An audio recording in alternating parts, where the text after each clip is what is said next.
नमस्कार दोस्तों, आप सभी का हमारे YouTube चैनल एमडी एकेडमी में स्वागत है।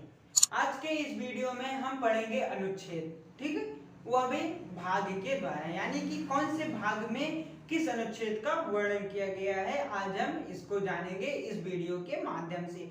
अगर आप लोग हमारे चैनल पर नए हैं तो चैनल को सब्सक्राइब कीजिएगा, ठीक है। और अभी तक हमने जितना भी वीडियो अपलोड किया है उन सभी का लिंक डिस्क्रिप्शन बॉक्स में दे दिया है। आप लोग चाहे तो वहां जाकर हमारे सभी वीडियो को देख सकते हैं। चलिए समय न गंवाते हुए शुरू करते हैं। तो आज का हमारा टॉपिक है इंडियन कॉन्स्टिट्यूशन से अनुच्छेद को, ठीक है। तो आइए शुरू करते हैं। पहला है हमारा भाग 1। हम भाग 1 में जानेंगे कि किस अनुच्छेद का वर्णन किया गया है। तो सबसे पहले जान लेते हैं हमारा भाग 1 में क्या है। भाग एक में क्या है? संघ और उसका राज्य क्षेत्र, ठीक। भाग 1 क्या है? संघ और उसका राज्य क्षेत्र। भाग 1 में कितने अनुच्छेदों का वर्णन किया गया है? तो भाग 1 में अनुच्छेद 1 से 4 तक के अनुच्छेदों का वर्णन किया गया है, ठीक है। कितने अनुच्छेद? 1 से 4 तक, ठीक। 1 से 4 तक के अनुच्छेदों का उल्लेख भाग 1 में किया गया है, ठीक है। तो आइए जानते हैं कि हमारा पहला अनुच्छेद क्या है, उससे क्या तात्पर्य है। तो जो हमारा पहला अनुच्छेद है, अनुच्छेद नंबर 1, यह कहता है कि भारत अथवा इंडिया राज्यों का संघ होगा, ठीक है। क्या कहता है अनुच्छेद 1? भारत अथवा इंडिया राज्यों का संघ होगा, ठीक है। भारत अथवा इंडिया राज्यों का संघ होगा, ठीक है। भारत अथवा इंडिया राज्यों का संघ होगा। यहां पर आप लोगों को एक छोटी सी बात बताना चाहूंगा।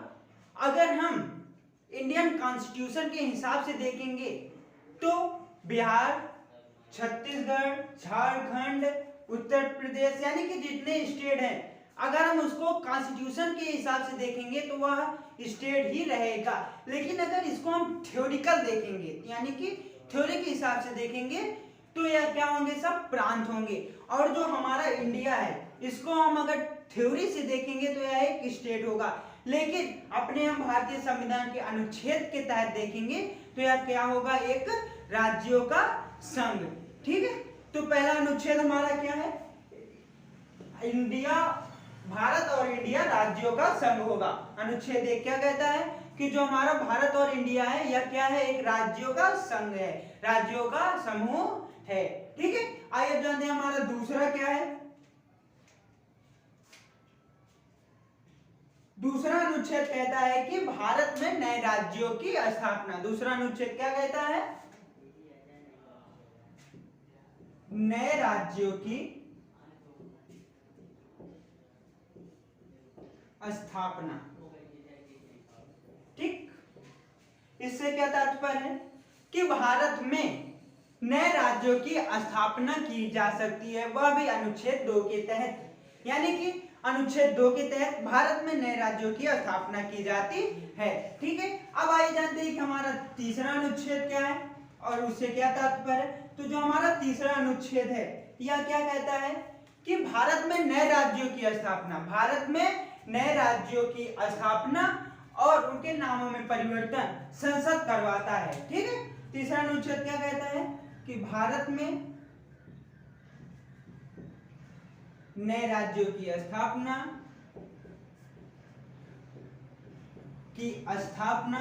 और नामों में परिवर्तन संसद करवाता है, ठीक है। क्या कहता है कि अनुच्छेद 30 भारत में नए राज्यों की स्थापना और नामों में परिवर्तन, ठीक, संसद करवाता है।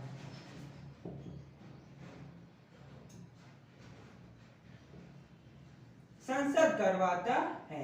इससे क्या तात्पर्य है? इससे हम यह जानेंगे कि हमारे राज्य में जितने भी नए राज्यों, हमारे देश में जितने भी नए राज्यों की स्थापना होती है, जितने भी नामों में परिवर्तन होते हैं, जैसे कि अभी इलाहाबाद का नाम बदलकर क्या रख दिया गया, प्रयागराज। तो ऐसे एग्जाम्पल बहुत सारे हैं, बताएंगे तो काफी समय लगेगा, तो ऐसे बहुत एग्जाम्पल है। इन सब में नामों में परिवर्तन और नए राज्यों की स्थापना कौन करवाता है? संसद करवाता है, ठीक है। तो आइए बढ़ते हैं चौथा अनुच्छेद की तरफ। आइए जानते हैं कि हमारा चौथा अनुच्छेद क्या कहता है। चौथा अनुच्छेद क्या कहता है? चौथा अनुच्छेद कहता है कि भारत में नए राज्यों की स्थापना, भारत में नए राज्यों की स्थापना, नामों में परिवर्तन,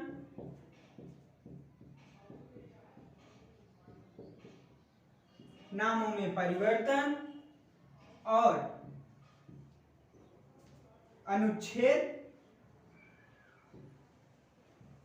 तीनों का प्रकरण, अनुच्छेद तीनों का प्रकरण, ठीक है। इससे क्या तात्पर्य है? इससे हम यह जानेंगे कि भारत में नए राज्यों की स्थापना, नामों में परिवर्तन, अनुच्छेद तीनों का प्रकरण, यानी कि अनुच्छेद 4 में अनुच्छेद 1, अनुच्छेद 2 और अनुच्छेद 3, इन तीनों का वर्णन किया गया है। हमारे अनुच्छेद 4 में इन तीनों अनुच्छेदों का वर्णन किया गया है।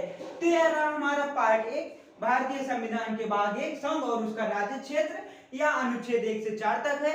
इसमें 4 अनुच्छेदों का वर्णन किया गया है, ठीक है। अब आइए हम बढ़ते हैं अपने दूसरे अनुच्छेद की, यानी कि दूसरे भाग की तरफ, और उसमें हम जानेंगे कि उसमें कहां से कहां तक के अनुच्छेदों का वर्णन किया गया है, कितने अनुच्छेदों का वर्णन किया गया है, ठीक है। तो अब हमारा भाग दूसरा है,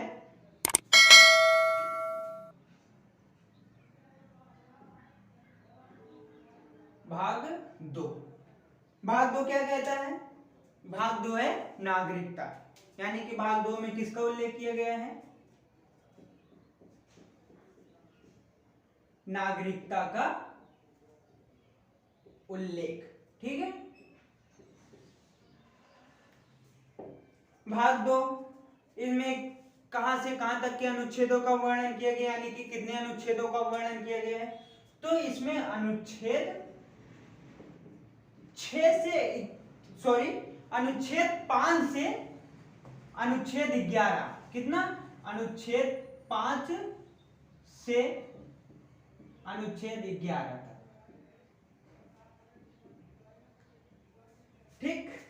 भाग 2 में जो कि नागरिकता का उल्लेख, इसमें अनुच्छेद 5 से अनुच्छेद 11 तक का वर्णन किया गया है। तो अब आइए जानते हैं कि हमारा अनुच्छेद 5 क्या है और इससे क्या तात्पर्य है।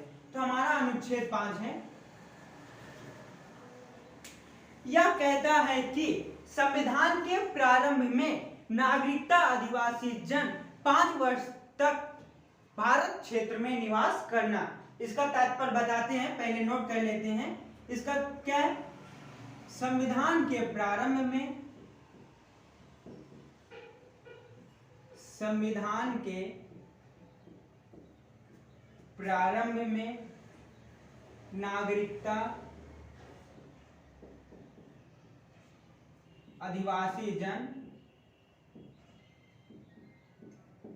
आदिवासी जन 5 वर्ष तक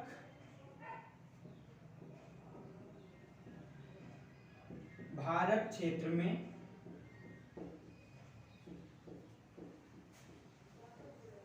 निवास करना, भारत क्षेत्र में निवास करना, ठीक। इसका तात्पर्य क्या है? यह कहता है कि संविधान के प्रारंभ में नागरिकता आदिवासी जन 5 वर्ष तक भारत क्षेत्र में निवास करना। इससे तात्पर्य है कि हमारे भारतीय संविधान के निर्माण में जितने भी नागरिक थे, उनको नागरिकता हासिल करने के लिए उनको 5 वर्ष तक भारत क्षेत्रों में यानी कि भारत गणराज्य में उनका रहना आवश्यक था। अगर उनको भारत की नागरिकता चाहिए थी तो उनको 5 वर्ष तक भारत क्षेत्र में रहना अनिवार्य था। इस अनुच्छेद के कहने का तात्पर्य है कि संविधान के प्रारंभ में जिन लोगों को भी नागरिकता चाहिए थी उनको 5 वर्ष तक भारत क्षेत्र में निवास करना पड़ेगा, या जिनको नागरिकता मिली वह 5 वर्ष तक भारत क्षेत्र में निवास करे थे। ठीक है, अब आइए बढ़ते हैं अपने छठे अनुच्छेद की तरफ, देखते हैं वह क्या कहता है। तो हमारा छठा अनुच्छेद कहता है कि पाकिस्तान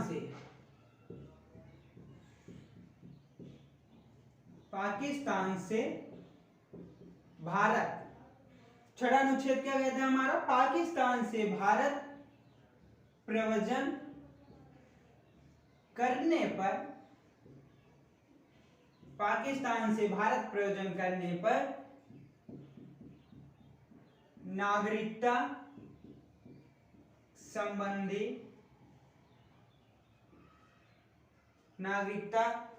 संबंधी, ठीक, नागरिकता संबंधी अधिकार,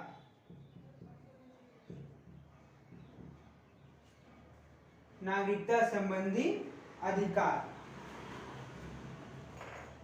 19 जुलाई 1948 से पूर्व और 19 जुलाई 1948 के बाद, यानी कि 6 माह तक भारत क्षेत्र में निवास करना, ठीक। हमारा छठा अनुच्छेद क्या कहता है कि पाकिस्तान से भारत प्रव्रजन करने पर नागरिकता संबंधी अधिकार 19 जुलाई 1948 से पूर्व और 19 जुलाई 1948 के बाद 6 माह निवास करने के पश्चात, यानी कि 6 माह निवास करना, यानी कि इसके कहने का तात्पर्य है कि पाकिस्तान से जितने भी नागरिक भारत आ रहे थे उनको जो नागरिकता प्रदान करने का प्रावधान था, नागरिकता देने की जो प्रक्रिया थी वह 19 जुलाई 1948 से पूर्व और 19 जुलाई 1948 के पश्चात की प्रक्रिया थी। यानी कि अगर उनको भारत की नागरिकता चाहिए थी, जो पाकिस्तान से भारत आ रहे थे, उनको 6 माह तक 19 जुलाई 1948 के बाद 6 माह तक भारत क्षेत्र में निवास करना पड़ेगा, उसके बाद ही उनको भारत की नागरिकता प्रदान की जाएगी। ठीक है, अब आइए बढ़ते हैं अपने 7वें अनुच्छेद की तरफ, देखते हैं इसमें क्या कहना है। तो इसमें कहता है कि भारत से पाकिस्तान प्रव्रजन करने पर, क्या, भारत से पाकिस्तान प्रव्रजन करने पर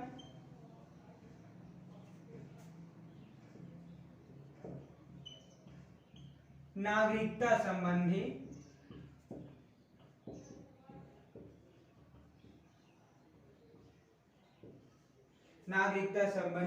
अधिकार, नागरिकता संबंधी अधिकार 1 मार्च 1948,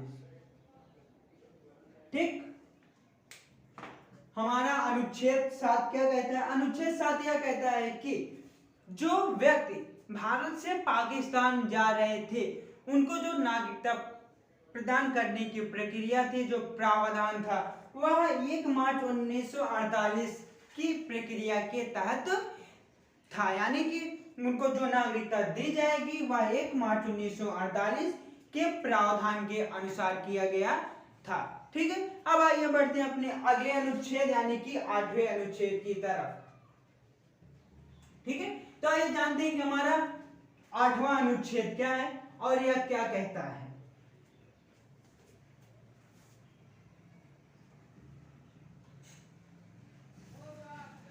8वां 8वां अनुच्छेद। ठीक है, तो 8वां अनुच्छेद हमारा क्या कहता है? अनुच्छेद नंबर 8। अनुच्छेद 8 हमारा क्या कहता है, या भी जानते हैं। अनुच्छेद 8 कहता है कि भारत के व्यक्तियों के उद्भव से संबंधित नागरिकता संबंधी अधिकार। क्या कहता है कि भारत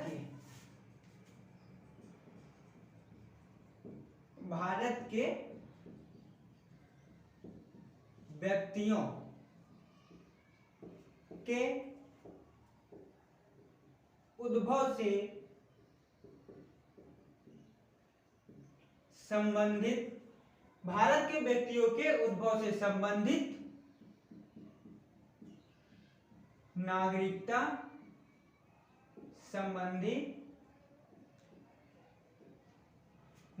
संबंधी अधिकार। ठीक, इससे क्या तात्पर्य है? इससे तात्पर्य है कि अगर कोई व्यक्ति भारत का नागरिक है और वह भारत से कहीं बाहर निवास कर रहा है तो उसकी नागरिकता को बनाए रखना भारत के कानून का कर्तव्य है। अगर कोई व्यक्ति लगातार यानी कि 7 साल भारत देश से बाहर रहेगा तो या रहता है तो उसकी नागरिकता तुरंत समाप्त हो जाती है। ठीक है, तो इसका कहने का तात्पर्य है कि भारत के व्यक्तियों के उद्भव से संबंधित नागरिकता संबंधी अधिकार। ठीक है, अब आइए बढ़ते हैं अपने 9वें अनुच्छेद की तरफ। देखते हैं हमारा 9वां अनुच्छेद क्या कहता है। तो हमारा 9वां अनुच्छेद कहता है कि भारत के व्यक्ति अपनी स्वेच्छा से किसी भी देश की नागरिकता को ग्रहण कर सकते हैं। ठीक है, क्या कहता है कि भारत के व्यक्ति, क्या कहता है, भारत के नागरिक अपनी स्वेच्छा से, भारत के नागरिक अपनी स्वेच्छा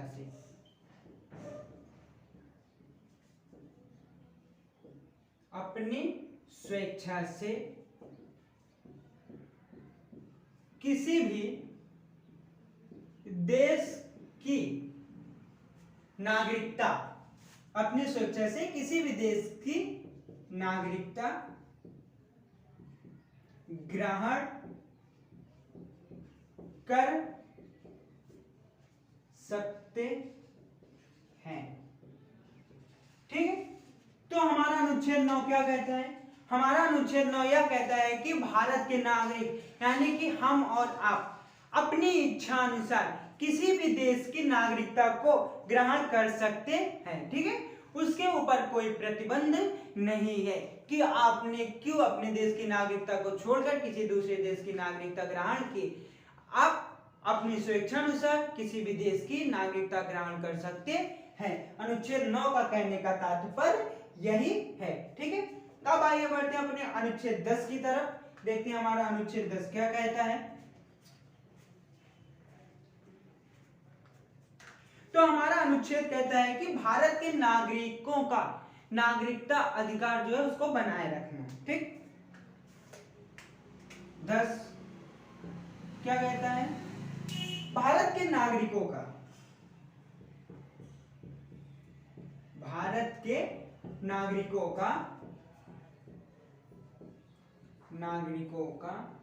नागरिकता अधिकार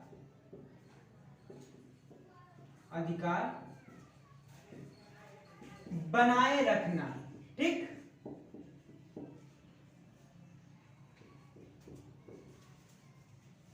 भारत के नागरिकों का नागरिकता अधिकार बनाए रखना। ठीक है, तो हमारा 10 क्या कहता है कि भारत के जितने भी नागरिक हैं उनका जो नागरिकता है उनको बनाए रखना भारत का कर्तव्य है। ठीक है, तो अब आइए बढ़ते हैं अपने अगले अनुच्छेद की तरफ यानी कि अनुच्छेद नंबर 11। ठीक है, जानते हैं कि हमारा अनुच्छेद नंबर 11 क्या कहता है। तो यह कहता है कि अनुच्छेद नंबर 11 भारतीय राज्य के व्यक्तियों का विनिमय करना। ठीक है, हमारा अनुच्छेद नंबर 11 क्या कहता है? भारतीय राज्य के व्यक्तियों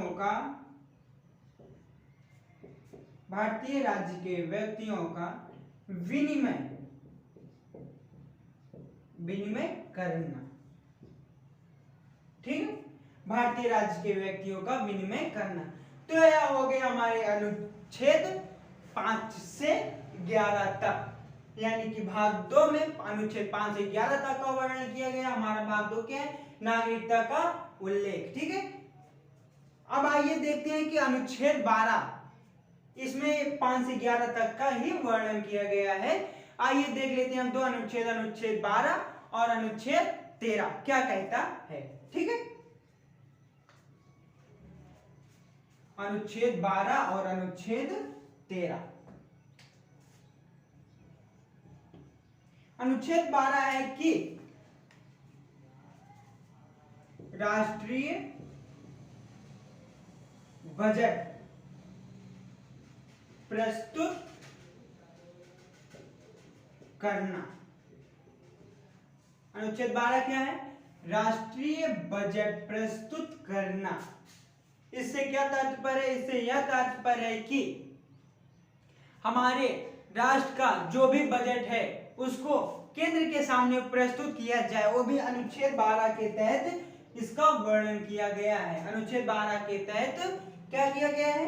राष्ट्रीय बजट प्रस्तुत करना, अनुच्छेद 12 में इसका उल्लेख किया गया है। ठीक है, अब आइए जानते हैं कि हमारा अनुच्छेद 13 क्या है और वह क्या कहता है। तो अनुच्छेद हमारा 13 है, संसद विधि बनाकर संशोधन कर सकती है। ठीक है, क्या है?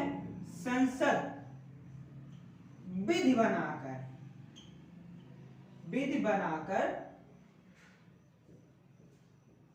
संशोधन कर सकती है। इसका मतलब समझते? इसका मतलब है कि जैसे कि नए राज्यों की स्थापना, नामों में परिवर्तन, अनुच्छेद 3 का प्रकरण अनुच्छेद 4 में हमने आपको बताया, वो सब कौन करता है? संसद करता है। तो संसद कैसे करता है? संसद विधि बनाकर संशोधन करती है। ठीक है, जो भी संशोधन हुए, नामों में परिवर्तन, नए राज्यों की स्थापना, कुछ भी संशोधन की कोई भी प्रक्रिया हुई तो संसद एक पहले विधि का गठन करता है और उसके बाद संशोधन की प्रक्रिया करता है, यानी कि संसद विधि बनाकर संशोधन करती है। ठीक है, तो आज के वीडियो में बस इतना ही। आई होप कि मैंने जितना भी समझाया आप लोगों को समझ में आया होगा। अगर वीडियो को अच्छा लगे तो लाइक, सब्सक्राइब, कमेंट, शेयर जरूर करें और साथ ही साथ आप हमारे चैनल को सब्सक्राइब कर दीजिए और बेल आइकन को प्रेस कीजिए। हमने अभी तक जितना भी वीडियो बताया सबका लिंक डिस्क्रिप्शन बॉक्स में दे दिया है। Thanks for watching.